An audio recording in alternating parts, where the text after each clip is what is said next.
le WAMcast, toute l'actu SEO par WAM Référencement. Bonjour à toutes et à tous et bienvenue dans le WAMcast. Après avoir fait un bon tour d'horizon des tendances SEO pour 2021, dans ce nouvel épisode, on va parler feature snippet, on va parler people also ask, extraits de contenu et de vidéos.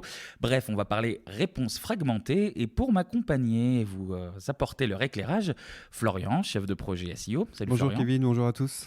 Lucas, également chef de projet SEO. Salut Kevin, bonjour à tous. Et Nicolas, rédacteur et vidéaste au pôle édito de WAM. Salut Nico. Salut Kevin. Florian, je me tourne vers toi. Quelles sont les nouveautés en matière de réponses fragmentées alors ? Les affichages de contenu en passage indexing, c'est la nouveauté. Enfin, ça va l'être. Google a annoncé cette mise à jour en 2020 et ça devrait arriver courant 2021. Et pour être un peu plus clair, qu'est-ce que c'est concrètement le passage indexing ? Alors, le passage indexing, c'est la capacité de l'algorithme à mieux comprendre un passage, un extrait au sein d'une page pour trouver l'aiguille dans une botte de foin ou une information pertinente cachée dans une page qui ne traite pas obligatoirement de ce sujet. D'accord. Ce qui peut aider sur des requêtes de longue traîne très spécifiques et très précises. Donc, ce nouvel algorithme qui avait été annoncé pour la fin de l'année 2020 avait pour ambition d'améliorer 7% des résultats de recherche dans toutes les langues dès le premier jour. Donc Danny Sullivan a ensuite précisé sur Twitter que le système de passage indexing, logiquement prévu donc pour être lancé en fin d'année 2020, n'était pas encore officiellement en ligne. Il a également expliqué sur Twitter le 29 décembre 2020, donc pas de vacances chez Google, que les résultats qui s'afficheront en passage indexing ne le seront pas sous la forme de feature snippets, mais au sein de liens bleus. Initialement, Google avait communiqué sur l'apparence de cette nouveauté en la décrivant comme un dérivé de feature snippet classique. Ouais. Avec une capture d'écran pour illustrer cet exemple. Effectivement, on voyait une grande similarité entre les deux formats. On sait donc maintenant qu'il sera donc très difficile de distinguer les résultats classiques des résultats issus de l'analyse de type passage indexing. Ça rend donc notre analyse encore plus difficile pour cette update où nous avons encore très peu d'informations. On sait qu'aujourd'hui, ce n'est pas encore live. Et nous suivons bien sûr attentivement les comptes Google officiels et l'apparence bien sûr des résultats. Cette mise à jour donc très attendue nous amène sur ce nouveau podcast dans lequel nous allons passer en revue l'évolution des pages de recherche, ce que l'on peut attendre de cette mise à jour et comment nous nous adaptons au quotidien pour intégrer ces changements dans la stratégie organique de nos clients. Je lance donc le sujet, feature snippet, PAA et maintenant les classements d'extraits de contenu. Le SEO va-t-il vers des réponses fragmentées ? Eh bien, le sujet est lancé. Alors justement, Lucas, qu'est-ce que Google affiche dans les SERP ? Alors tout d'abord, on va parler des feature snippets. Alors je vais vous faire un rappel de la définition, même si vous savez tous ce que sont les feature snippets. Donc c'est en réalité le terme anglais pour la position 0. C'est un résumé de réponses à des questions fréquemment posées par les internautes sur les moteurs de recherche Google. Donc elles apparaissent en général dans un bloc distinct, placé en haut des résultats de recherche, classique, avec un lien vers le site en question. Alors je vais peut-être vous décevoir, mais c'est difficile de forcer Google à nous afficher en feature snippet, voire même impossible. Nous, on va plutôt conseiller, pour y parvenir, de créer une réponse claire et simple pour répondre directement à des questions fréquemment posées sur Google. Alors, si je peux me permettre, comme dit Lucas, on ne peut pas forcer le passage ou demander à quelqu'un chez Google de nous mettre en feature snippet, forcément. Mais il y a quand même des axes de travail pour effectivement mettre toutes les chances de son côté et tenter d'y apparaître. Eh ben, vas-y Nico, on t'écoute. Dis-nous tout. Mais Kevin, ne fais pas le modeste en tant que rédacteur, tu le sais aussi bien que moi. Avoir un de ces contenus en feature snippet, c'est un peu la meilleure chose qui puisse nous arriver, le Saint Graal, la consécration, en d'autres termes, c'est un peu notre ballon d'or à nous. Alors, modestement évidemment. Alors, déjà, je me permets une petite précision suite à ce qu'a dit Lucas. On distingue plusieurs types de feature snippets. On peut les trouver sous forme de texte bref, c'est sous forme de 2 ou 3 phrases de définition. Sous forme de liste, par exemple sur une requête telle que quels sont les points à observer avant l'achat d'une maison, vous allez avoir une liste en position 0 qui vous résume donc sous forme de bullet point ces points clés auxquels penser. Ou alors sous forme de tableau, je prends un exemple complètement au hasard. Si vous tapez taux de criminalité à Lyon, Google va vous proposer en position 0 un tableau sur 3 colonnes et plusieurs lignes qui va vous donner les chiffres par type de délit et crime dans Lyon. Eh ben, merci pour cet exemple. Oui, non, c'était comme ça. Est-ce que tu auras des conseils à nous donner justement pour apparaître en feature snippet ? Est-ce qu'il y a des règles à respecter ? Effectivement, j'y viens. Alors, premier conseil pour apparaître en feature snippet, c'est faire apparaître soi-même dans une balise titre. Qu'est-ce que c'est ? C'est le fameux what is en anglais. Ouais.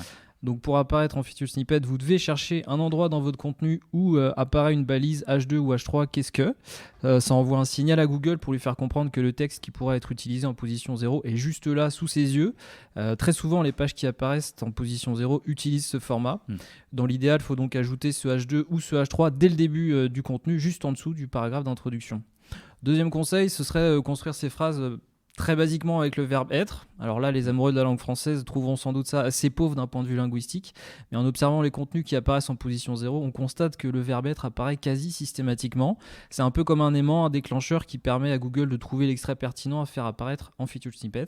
Idéalement, il faudrait donc que la première phrase de son contenu contienne ce verbe être. C'est un peu réducteur et très contraignant, d'autant n'oublions pas que notre priorité reste d'abord d'apporter une info précise à une requête d'un internaute. Et vu la richesse de la langue française, on peut souvent trouver bien mieux et plus riche comme verbe. C'est vrai. Surtout pour les amoureux de la langue française comme nous, qui manions le verbe comme personne. Est-ce que tu as d'autres conseils, Nico ? Bien sûr.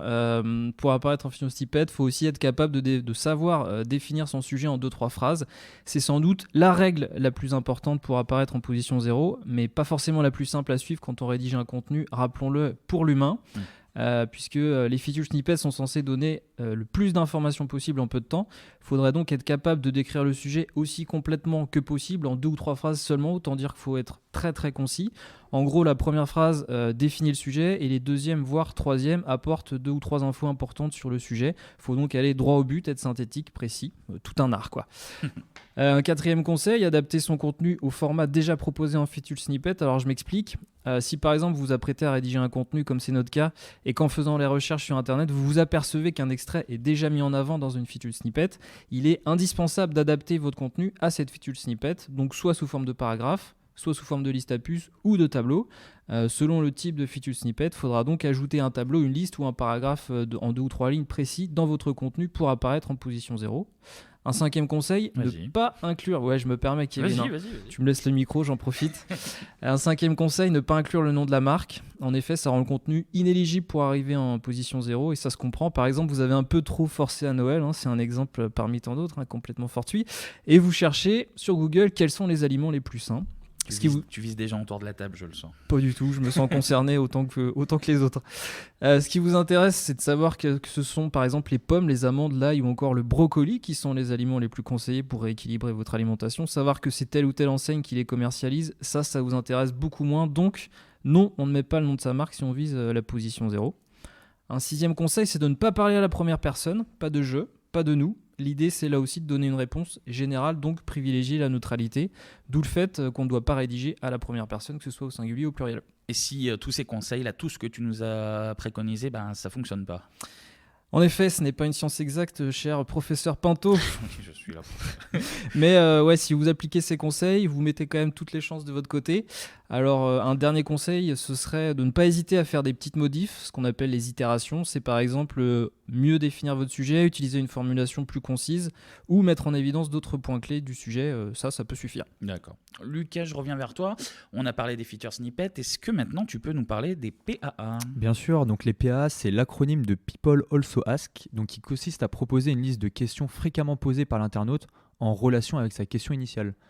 Je vais rechercher information couvre-feu.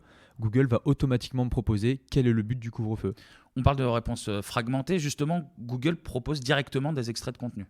Alors oui, le Google Passage, ça va changer beaucoup de choses. En fait, de base, la méthode actuelle d'indexation de Google, elle est basée sur l'indexation d'une page entière. En fait, ce que tu as dans le lien bleu quand tu vas faire ta recherche. Google Passage, ça va permettre à Google, grâce à l'IA, de classer des passages réduits et pertinents d'une page plus globale et pas seulement de la page elle-même. En fait, cette fonctionnalité, elle permet à Google de classer indépendamment des sections spécifiques d'une page, ce qu'on va appeler un passage. Alors, pour illustrer un peu mes propos, je vais vous citer le responsable de la recherche Google, Monsieur Raghavan, qui dit « Les recherches très spécifiques peuvent être les plus difficiles à obtenir car parfois, la seule phrase qui répond à vos questions peut être enfouie profondément dans une page web. En comprenant mieux la pertinence du passage spécifique et pas seulement la page globale, nous pouvons trouver des informations que vous recherchez dans une botte de foin. » La nouvelle fonctionnalité Google Passage aura clairement un impact positif sur les requêtes longue traîne. ça augmentera idéalement le trafic et la conversion. Alors attention, en contrepartie, Google Passage, à l'instar des feature snippets, pourrait accentuer la recherche à 0 clic. On va parler un petit peu de vidéo. C'est un format qui a le vent en poupe. On en a déjà parlé dans ce Wamcast, notamment le dernier sur les tendances SEO 2021. Nico, tu voulais revenir sur quelques chiffres justement. Oui, tout à fait. Alors je vais essayer de le faire en toute impartialité, mais c'est vrai que j'ai une fâcheuse tendance à parler de vidéo à toutes les sauces, vu que c'est un peu mon format de prédilection. Mais oui, pour revenir à nos moutons et ne citer que quelques statistiques, je vais vous justement citer les chiffres fournis par Weasowl. Vous allez voir, ils parlent d'eux-mêmes.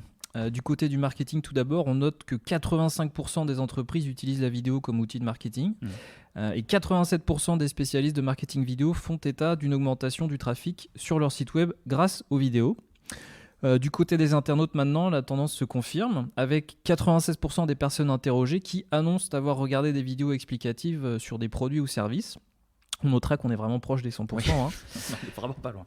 Et un dernier chiffre pour terminer, 84% des gens interrogés citent la vidéo comme faisant partie de ce qui les a convaincus d'acheter quelque chose. Voilà, avec ces chiffres, on se rend bien compte de la place que prend la vidéo aujourd'hui sur Internet. Elle apporte une info précise, répond à des requêtes précises. C'est donc un format très précieux et plébiscité par les internautes. Et en même temps, cela permet de générer du trafic de manière significative. Ce format de contenu qu'est la vidéo, c'est donc, à mon sens, objectivement, à prendre en compte très sérieusement. Et on l'a vu pour les contenus, et là de la même manière, en fait, Google est aussi capable de sélectionner directement un moment clé d'une vidéo, un moment qui nous intéresse particulièrement. Effectivement, ouais. C'est encore une grande nouveauté dans les pages de résultats. Il est désormais possible d'aller directement dans les moments clés d'une vidéo grâce toujours à l'intelligence artificielle de Google. Ouais. Donc je vous invite à faire une recherche assez classique sur comment faire des crêpes sur mobile. Et vous verrez dans les résultats, en haut de page, une liste de vidéos. Sur certaines de ces vidéos, vous trouverez en dessous un carrousel avec les moments clés de la vidéo. Et c'est ça la nouveauté. Dans ce carrousel, vous pouvez naviguer via des screenshots qui vous permettront d'arriver vraiment au moment clé de la vidéo. Il y a même des transcriptions en dessous des images de ce carrousel. Et c'est là que c'est impressionnant. Si j'interviens, excuse-moi Florian, c'est un peu comme sur YouTube où tu peux déjà, quand tu publies ta vidéo, en fait la séquencer par chapitre. Alors tous les youtubeurs sont loin de le faire, mais c'est vrai que c'est très pratique. En fait, tu vois sur la timeline de lecture que la vidéo est découpée, donc vraiment tu vois des bouts de vidéo coupés. Donc quand tu survoles chaque partie avec ta souris, tu vois apparaître les noms des chapitres correspondant à chaque partie. Une autre façon d'accéder à un contenu précis dans ce type de vidéo, c'est dans la partie description en dessous de la vidéo. Tu as les timecodes qui figurent, genre à 0,30 secondes, tu as un chapitre tel truc qui est abordé, à 1,30 tel autre sujet. C'est hyper pratique quand tu regardes une vidéo pour vraiment trouver une info précise très très rapidement, mais par contre là c'est pas l'intelligence artificielle, ça demande du travail pour la personne qui justement met la vidéo. Effectivement, ça peut s'assimiler à ça, effectivement, mais ce nouveau format, c'est vraiment Google qui réalise le travail. Donc effectivement, tout ce travail de transcription peut aider Google à comprendre ce format. Mais on sait que cette nouvelle présentation, en tout cas, c'est vraiment le résultat de sa propre approche basée sur l'intelligence artificielle. Et Google est désormais en mesure de comprendre la sémantique profonde d'une vidéo et d'identifier automatiquement les moments clés. Ouais.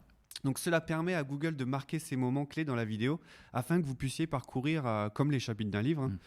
Donc que vous cherchiez une étape dans une recette, comment faire des crêpes, comme on vient d'illustrer, ou comment plier une poussette, vous pouvez désormais facilement trouver ces moments dans la vidéo. Google a commencé à tester cette technologie vers la fin 2020 et Google prévoit que 10% des recherches utiliseront cette technologie dans le futur, donc c'est vraiment assez important. Si on reprend les chiffres à SEOMrush Sensor, on sait que 18% des recherches e-commerce ont une réponse vidéo sur mobile. On comprend alors facilement l'aspect stratégique de ce nouveau format qu'offre Google. Et concrètement, tous ces résultats diversifiés, segmentés, comment ça peut être utilisé par les marques ? En tout cas, chez WAM, nous, on voit ça comme une vraie opportunité pour les marques. Cette diversification des résultats et l'arrivée de Google Passage, ça va permettre de multiplier les chances d'être présent dans les résultats de recherche Google. On n'est pas présent en lien bleu, c'est pas grave, on le sera autrement, en PA ou en vidéo. Attention, ça va tout de même demander aux marques de sortir des sentiers battus. Cette évolution, elle va les obliger à se diversifier dans leur contenu, à être plus créatifs. Donc on avait des pages web riches, il faut aussi qu'on ait des vidéos, des images, des infographies ou même des podcasts. Et du coup, les réponses fragmentées, comment elles servent le SEO ou l'édito? Par exemple, chez WAM, comment on s'adapte dans le cadre d'un projet pour répondre à tous ces changements? Alors chez WAM, toute stratégie SEO commence par une étude des demandes, des intentions des internautes. Donc c'est une étape vraiment essentielle pour définir des pools d'audience ou aller chercher des opportunités. Et cet exercice va vraiment orienter notre stratégie et définir notre roadmap. Donc lors de cette démarche, nous allons donc identifier des thématiques attribuées à des intentions de recherche et des micro-moments. Donc par exemple, pour le micro-moment « je veux savoir », l'intention c'est d'obtenir des informations. Le micro-moment « je veux acheter », l'intention c'est faire un achat naturellement. Je veux faire comparer des produits par exemple. Je veux aller accéder à un certain magasin. Donc sur ces différentes intentions, nous allons pousser l'analyse et identifier les différents formats de réponse disponibles sur Google. On les listait tout à l'heure, la feature snippet, ça peut être le local, des images, des vidéos, pour ensuite définir la meilleure réponse sur les différentes intentions identifiées lors de ce travail. En effet, on va passer plus de temps sur l'analyse des SERP, car elles sont aujourd'hui très différentes suivant les requêtes. Les types de résultats ne seront pas les mêmes si l'on recherche comment porter le masque Covid ou information couvre-feu. Donc pour s'adapter aux évolutions de Google, on pousse de plus en plus nos clients à se diversifier. Pendant des années, on était plutôt concentré sur du contenu riche, utile à l'utilisateur. Aujourd'hui, on va vraiment conseiller de traiter un sujet dans sa globalité. Donc ça passe toujours par un contenu qualitatif, mais on va y ajouter des vidéos ou des infographies. Donc en fait, il faut garder EAT en tête, donc expertise, authority, trust. Ça, c'est vraiment le maître mot de la stratégie. Mais on va y ajouter des notions de fragmentation pour proposer à Google un large choix de réponses aux questions des utilisateurs. Et Nico, côté édito, alors c'est quoi les bonnes pratiques? Est-ce que ces fameuses réponses fragmentées, elles ont un impact sur ton travail ou même sur la stratégie de contenu? Ce qu'on retient, c'est qu'il faut privilégier les contenus plus riches, donc plus longs, qui couvrent les sujets dans leur intégralité. On parle de contenus de plus de 1500 voire 2000 mots, voire encore bien plus long. C'est l'avantage d'un contenu lisible sur le web. En fait, on peut écrire tant qu'on veut, là où un article de journal papier doit rentrer dans des cases. On va faire un 3 cols, 1200 caractères, etc. Alors en m'entendant dire ça, j'ai l'impression de remonter un siècle en arrière. Mon passé de journaliste, quoi. Bref, les contenus longs présentent de nombreux avantages. Cela augmente le temps de lecture, donc la capacité à retenir l'utilisateur, ce qui favorise les clics longs. Cela répond aussi aux dernières avancées de Google qui peut désormais rechercher une réponse précise cachée dans un contenu très riche. Et enfin, pour certains types de contenus, la longueur renforce directement l'image d'expertise pour le lecteur et d'autorité pour l'auteur ou l'entité qui en est à l'origine. Et comme évoqué précédemment dans ce podcast, les nombreuses réponses qu'on retrouve dans ces formats longs viennent directement se positionner dans les espaces de Google tels que les featured snippets, les People Also Ask et prochainement les Google Passages. À noter aussi que tous ces contenus sont également accessibles par la voix. D'accord. Eh bien, merci messieurs pour ce point et pour votre éclairage. C'est déjà la fin de ce WAMcast. Plusieurs choses avant de se quitter. Alors tout d'abord, vous pouvez retrouver cet épisode et puis tous les autres sur notre site wam-référencement.fr. Pour réagir ou pour poser des questions, ça se passe sur les réseaux sociaux. Alors sur LinkedIn, sur le compte de WAM Référencement ou sur Twitter, @wamref ou @lewamcast. Et enfin, pendant tout le mois de janvier, WAM Référencement vous propose un calendrier de l'après. Alors ça fonctionne comme un calendrier de l'avant. Tous les jours, on dévoile une case. Et derrière cette case, il y a un nouveau contenu très intéressant à découvrir. Donc suivez-nous sur les réseaux sociaux. Et puis rendez-vous sur notre site internet, je le répète, wam-référencement.fr tous les jours pour découvrir toutes ces nouveautés. Et sur ce, on se retrouve très bientôt pour un nouveau rendez-vous autour du SEO. D'ici là, portez-vous bien. Salut. Salut. À bientôt. Merci à tous.